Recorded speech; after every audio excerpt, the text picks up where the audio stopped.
Bien, señores, estamos de vuelta con Matinal con esa imagen de la ciudad de Santo Domingo. Ulises Jiménez y quienes habla Percio Maldonado queremos usar para recibir al diputado Tobías Crespo, miembro del Partido de la Liberación Dominicana, y además a una figura conocida por el tema de la ley, la nueva ley de tránsito, a ver si organizamos el país. Buenos días. Buen día, Tobías, buen día, amables televidentes. Bueno, Tobías, el tema obligado son los reglamentos de la ley. Queremos saber cómo ha ido eso avanzando, porque si no tenemos reglamentos no hay fiel cumplimiento o fiel sometimiento de la ley a la ciudadanía. Quisiéramos saber en qué está todo eso. Bien, nosotros, buenos días tanto a Percio y a ti, Ulises, también a los televidentes. En el caso de los reglamentos, la misma ley establece un plazo a partir de la conformación de lo que ya es el Intran, que unificó diversas instituciones que estaban de manera dispersa, y en ese sentido la ley establece alrededor de 44 reglamentos. Perdóname, Tobías, nos vamos a ir a la pausa. Sí, vamos a resolver unos asuntos técnicos que nos han sucedido. Venimos enseguida.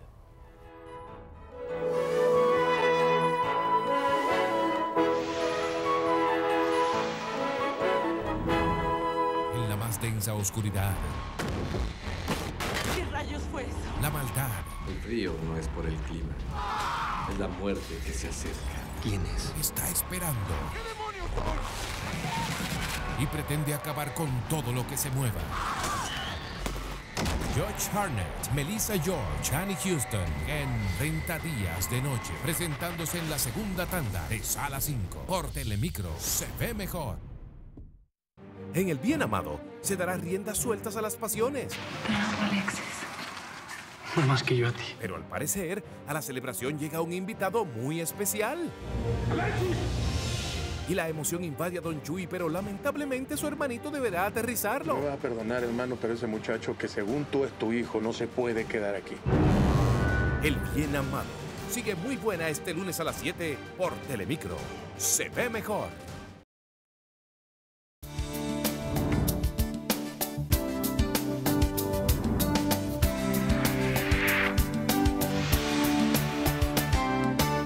Bien, gracias por continuar con nosotros. Tobías Crespo pues iniciaba hablando sobre la estructura, la conformación de los reglamentos para que se empiece a aplicar la ley de tránsito. Tobías.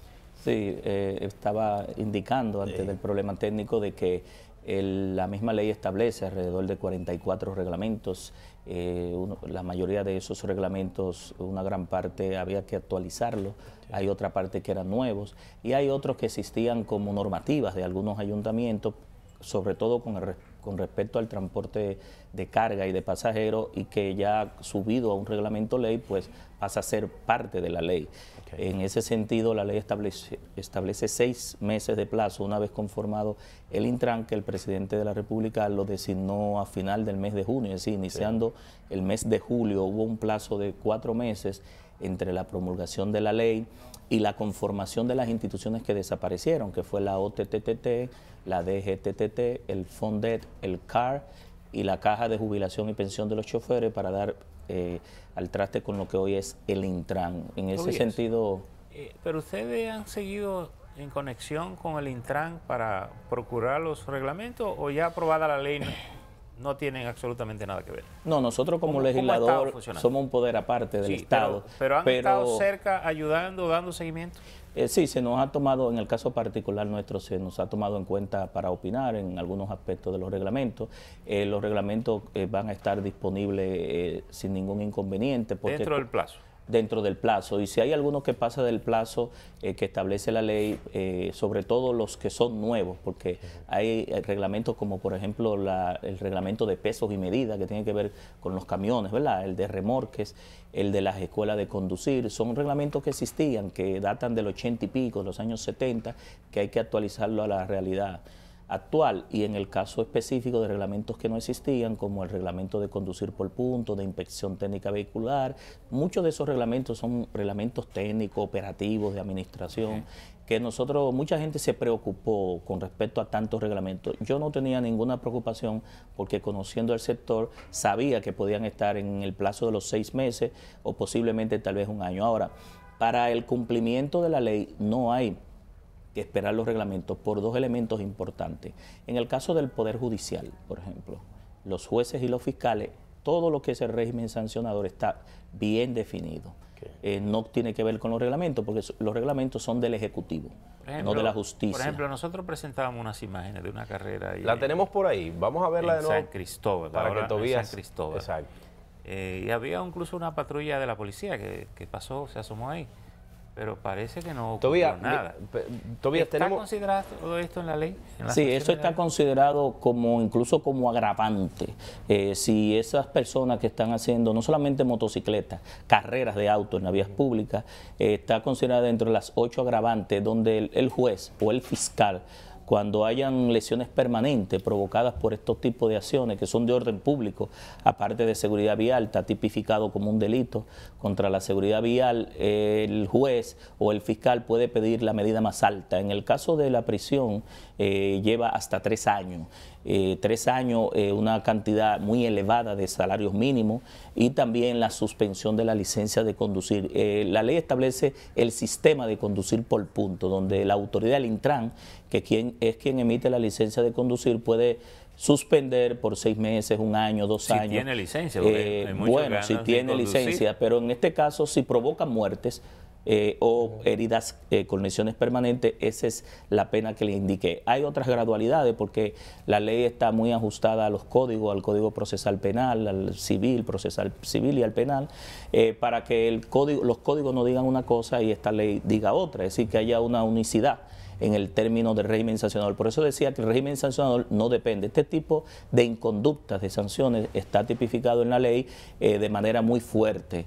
En ese sentido, también hablaba de que la misma ley establece que durante el plazo en que el Intran conformará los reglamentos, los que existían permanecen hasta los nuevos reglamentos. Así que no hay lo que algunos abogados llaman como vacatio legis o un vacío legal en ningún aspecto. Nosotros tomamos en cuenta todas esas consideraciones para que, desde el punto de vista del régimen sancionador, que la Procuraduría tiene que ver mucho con esto. La Procuraduría es quien cobra las multas, quien en la parte penal representa, ¿verdad?, al Estado, el Ministerio Público en los tribunales especiales de tránsito, y no solamente debemos reclamar al Ejecutivo, que tiene una gran cuota de responsabilidad, sino también el sistema de justicia tiene que cerrar la brecha del triángulo de los 3 poderes del Estado. Ya nosotros como Congreso cumplimos, tenemos ley, y esta ley va a permitir desarrollar el país de manera definitiva. ¿Cómo estipula la ley que debe manejarse, Tobías, los porcentajes de las multas que se cobran? O sea, ¿cómo se distribuiría los recursos que provengan de esa sanción? Mira, nosotros siempre en la comisión estuvimos bien contestes de que los recursos del sector, de las multas, deben ir al sector. Lamentablemente había una ley del año 2007, la ley 12-07, y que especializaba los fondos de las multas, el 100% lo especializaba para el sistema penitenciario, para construir cárcel, el mantenimiento del sistema de justicia. Pero ¿qué pasa? Que cuando tú vas a la Procuraduría, los datos de la Procuraduría, todavía no se ha construido un barrote de cárcel con esos fondos de las multas. Y tampoco se precisaba en qué se habían invertido. No, primero porque una gran parte no se cobraba. La Procuraduría ha tenido una incapacidad para el cobro de las multas. Ahora con esta ley hay un cierre coercitivo para el cobro, de que si tú no pagas la multa, pues no puedes renovar la licencia, sacar la póliza del seguro, la inspección técnica vehicular, la certificación de no antecedentes penales y los documentos del sector, y que al mes de estar sancionado, aunque tú puedes pagar voluntariamente la multa, aunque también puedes reclamarla en justicia para que te demuestre porque tú eres inocente, hasta que se demuestre lo contrario. Es decir, los agentes de la DGC deben tomar en cuenta el debido proceso. ¿Cómo conectar la conexión entre el sector privado y público? Porque, por ejemplo, el seguro lo emite normalmente una compañía de sector privado. Y como que prestarle atención a una cosa que tiene que ver con el Estado, cómo se va a meter ese engranaje para que sea eficaz? Lo que pasa es que no estaba en la ley, don Percio. Es decir, tú no puedes emitir una póliza del seguro si la persona, por ejemplo, no tiene la inspección técnica vehicular habilitada, si no tiene la licencia de conducir, y en ese sentido hacer el cumplimiento de la ley, ello va a beneficiar a las empresas incluso de seguro, al sector privado. ¿Por qué? Porque también la ley establece un registro de antecedentes civiles y penales, y el mismo sistema de conducir por punto te dice quiénes son los reincidentes, ¿sí? Te dice a quiénes se le está suspendiendo, y eso es un activo específico para que la empresa de seguro determinen el valor de la póliza, es decir, qué tan riesgoso, y ellos deben estar conectados a esa base de datos de la Procuraduría, se llama el registro de antecedentes civiles y penales por la violación de esta ley. Esto le permite a ellos ajustar el valor de la póliza dependiendo de a quién le van a otorgar. Si hay conductores que por su definición, por su personalidad, son imprudentes, son reincidentes, tú nada más tienes que ir a su histórico. Ahora hay conductores que nunca violan, que nunca tienen una sanción, entonces el riesgo de tú emitir una póliza y los reclamos aumentan con el nivel de peligrosidad de ese conductor. La otra ley que está sobre el tapete y que tiene que ver con el Congreso es la ley de partidos políticos. Y parece que el gran tranque ahora es la discusión de si primarias abiertas o primarias cerradas. El propio Partido de la Liberación Dominicana ha condicionado una consulta de constitucionalistas. Creo que en esta semana se iban a dar los nombres. Ya hoy un constitucionalista que tuvo que ver con la Constitución del día, que Eduardo Jorge Prat decía que las abiertas no son contrarias a la Constitución. ¿Cuál es el ambiente en el Congreso con respecto a esta ley? Mira, en el Congreso hay una comisión bicameral que está conformada por un grupo de senadores y diputados y que ha estado consensuando, una gran parte de los artículos ya han sido consensuados. El tranque ha venido no solamente por la definición de la simultaneidad o no de las elecciones, porque ya esa parte está consensuada, el tema de la administración de las elecciones internas por la Junta Central Electoral, porque ya los partidos no tienen, la cúpula de los partidos, la forma y la credibilidad de organizar procesos transparentes y limpios, y se ha demostrado en los últimos procesos, incluso en mi propio partido PLD, que hubo 3 muertos en el último proceso.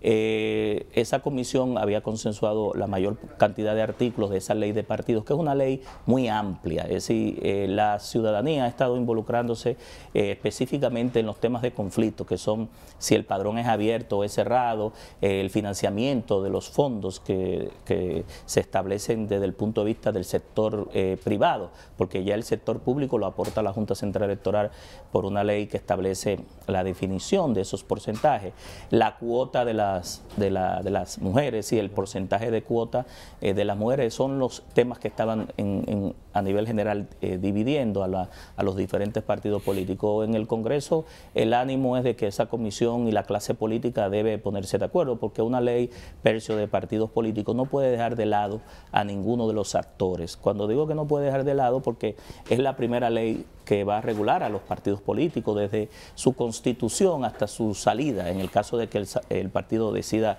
pues eliminarse. Pero es difícil hacer un consenso con todo el mundo. Exacto. Alguna decisión habrá que tomarse. Bueno, lo que pasa es se va a tomar una decisión, pero la ley debe llevar a que... como la ley de tránsito, posiblemente si usted no pregunta a todos los ciudadanos tendrían una idea distinta, ¿verdad? Tú sabes que nosotros, todo el mundo quiere un traje a la medida, claro, cada quien quiere una ley para sus intereses, pero nosotros entendemos que los partidos deben de poner algunos elementos para tener la ley. ¿Por qué digo esto? En la misma ley de tránsito hubo un consenso con los diferentes sectores, mínimo, porque había muchos intereses, y cuando se modificó la Constitución de la República, el expresidente Leonel Fernández hizo un pacto para viabilizar el tema de la Constitución. Entonces, si aquella vez se logró deponer ciertas actitudes que enfrentaban y nosotros no pudiéramos llegar al 2018 sin una ley de partidos políticos y sin una ley de reforma electoral, y esa ley va a regularnos a todos, y nosotros estamos en el poder y pudiéramos decir, bueno, tenemos mayoría para imponer una ley desde un punto de vista que convenga hoy al PLD, pero tienes que entender que mañana puede ocurrir otra cosa. Y en definitiva, los partidos políticos son el elemento principal del sistema democrático. No, lo que pasa es que en esta ocasión el propio partido es oficial justamente el PLD que tiene ese tranque. Es la que genera el tranque por las posiciones encontradas. Bueno, lo que pasa es que, en el PLD las exposiciones encontradas, generalmente en el comité político hay consenso. Cuando no hay consenso, ¿qué dice los estatutos? Se va a votos y se establece el mecanismo de la mayoría sobre la minoría, que no debe ser, es decir, debe llevarse a un punto de consenso entre los dos grandes líderes que van por un lado y otro. Nosotros somos del criterio de que ni una cosa ni la otra, sino de que nosotros debemos llevar a que los partidos tengan un padrón creíble. Es decir, la pregunta es, si es padrón interno, mi pregunta a Tobías Crespo a nivel particular es, ¿con qué padrón? Es decir, ¿tiene el Partido Reformista un padrón?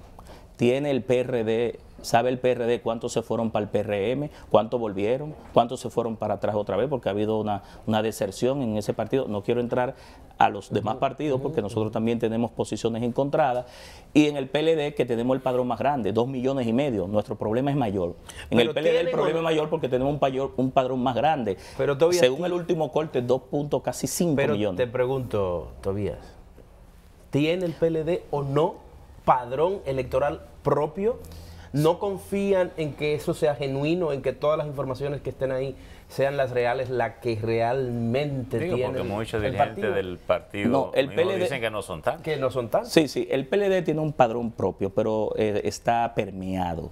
Está tan permeado que en el mismo padrón incluso te dice cuáles son del PRD, cuáles son del Reformista. Si hay personas en el padrón nuestro que están en todos los partidos, pertenecen a todos los partidos. Entonces eso no debe de ser. Es decir, si tú comulgas en una iglesia, no puedes estar en la otra. Es decir, si tú te afilias a un club, ¿verdad? Tú eres miembro, te afiliaste, se supone que tú vas a votar por los estatutos, los reglamentos y las autoridades de ese club, que en el caso de un partido político es una afiliación como miembro. En ese sentido, lo que tiene el PLD es un padrón que se ha ido ensuciando, se ha ido permeando. Yo, por ejemplo, soy presidente de un intermedio. Yo tenía, por ejemplo, 83 presidentes de comité de base. Hoy por hoy yo no sé decirte cuánta gente me han metido ahí, porque en la Secretaría de Organización las autoridades que controlaban el padrón dejaron que eso se ensuciara. Pues los grandes responsables de eso son las actuales autoridades del partido, entonces. Sí, y de todos los partidos, porque también eso pasa. Estamos hablando del PLD. El caso mismo del PLD. El presidente y el secretario general se prorrogaron 5 o 10 años en sus posiciones. No, tienen 16 años prorrogándose. Desde el último congreso del profesor Juan Bosch en el 2001, entonces, no se ha movilizado la estructura. Yo soy presidente de intermedio del año 2001, 98. Entonces, empezando de ahí, Tobías, hay un vicio. Y lo primero que entiendo yo que debe haber es una sincerización de la autoridad. Lo que pasa, Ulises, es que los partidos han perdido la democracia, han eliminado la democracia y la han sustituido por plebiscito para mantener a las autoridades eternas hasta que fallezcan, que no era así cuando estaba el profesor Juan Bosch, hasta ese congreso, el 6º congreso.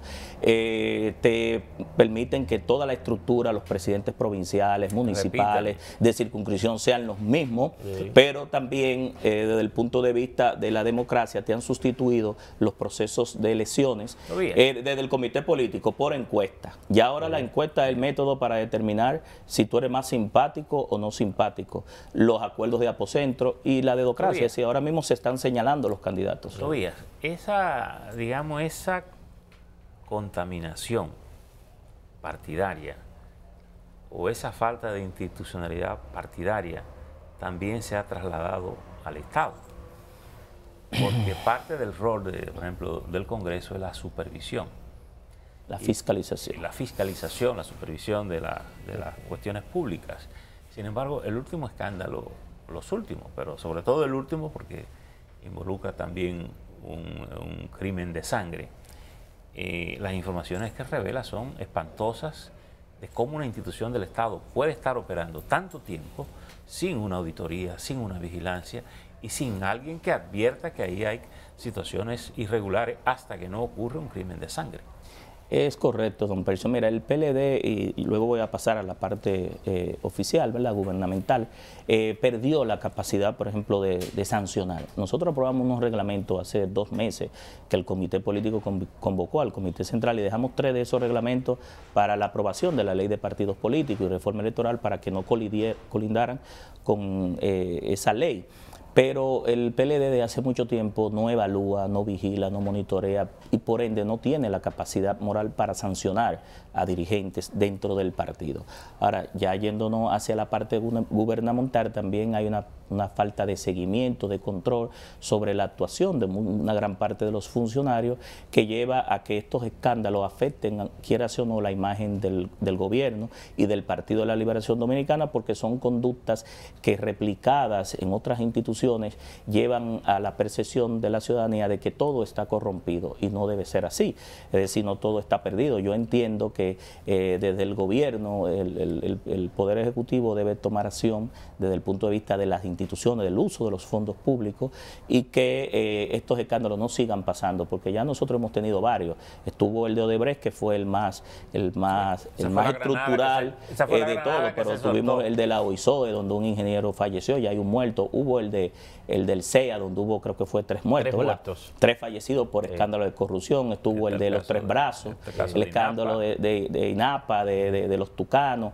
y ahora se destapa este. Entonces la pregunta es cuál será el próximo. Pero nosotros debemos entender que estos escándalos afectan la imagen del gobierno. Todo esto pues ha sido el reflejo de, como tú dices, una falta de control a lo interno incluso y de seguimiento y de un sistema de consecuencia que no se ha respetado y que evidentemente ha dejado develado que no hay control. Sí, lo que pasa es que si tú dejas hacer, como dices, si dejas hacer, no monitoreas, no vigilas, ¿cómo vas a ir a sancionar? No tiene la capacidad. ¿Qué puede hacer el Congreso en estos casos? ¿Hacérsele indiferente? ¿Sumarse a la línea de...?